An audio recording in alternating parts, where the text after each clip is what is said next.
আসসালামু আলাইকুম রহমতুল্লাহি ওবারাকাতু। কেমন আছেন? আশা করি আপনারা খুবই ভালো আছেন। অনেকে চাচ্ছেন আগামী টেলিকম অ্যাকাউন্ট কিভাবে খুলবেন। আমি আপনাদেরকে শিখিয়ে দিচ্ছি, আপনারা মনোযোগ দিয়ে দেখবেন, শিখবেন। তারপর ভিডিওটি ভালো লাগলে একটা লাইক দিবেন। তো কথা না বাড়িয়ে মূল ভিডিওটা শুরু করা যাক। প্রথমে আপনার স্মার্টফোনে চলে যাবেন। স্মার্টফোনে চলে যাওয়ার পরে এখানে আছে আগামী টেলিকম, এখানে ক্লিক করবেন।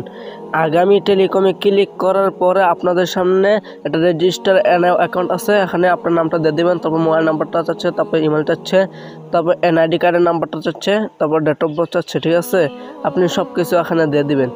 তারপরে আমি আগের থেকে দিয়ে রেখেছি, এই জন্য এখানে শো করছে না। ঠিক আছে, তারপর আপনার ডেট অফ বার্থটা দেওয়ার পরে এখানে আপনার পাসওয়ার্ড দিতে হবে। এই পাসওয়ার্ড আপনি মনে রাখতে হবে। তো নিচের দিকে আসবেন, তারপর পিন লেখা আছে, এই পিনে ক্লিক করলে আপনি একটা পিন সেট করবেন। ঠিক আছে, আপনি এই পিনটা মনে রাখতে হবে। তারপর সিলেক্ট ডিভিশন, এখানে ক্লিক করবেন, আপনার বিভাগ সব কিছু সিলেক্ট করবেন। সেট করার পর এখানে আছে রেজিস্টার অ্যাকাউন্ট, এখানে ক্লিক করে দেবেন। তারপর ক্লিক করে দিচ্ছি। তারপর উপরে আছে মোবাইল নাম্বার, যে মোবাইল নাম্বারটাতে অ্যাকাউন্ট খুলছিলেন এই মোবাইল নাম্বারটা দিয়ে দেবেন। তো আমি দিয়ে দিচ্ছি। তারপরে নিচে লেখা আছে পাসওয়ার্ড, এই পাসওয়ার্ডটা দিয়ে দিবেন।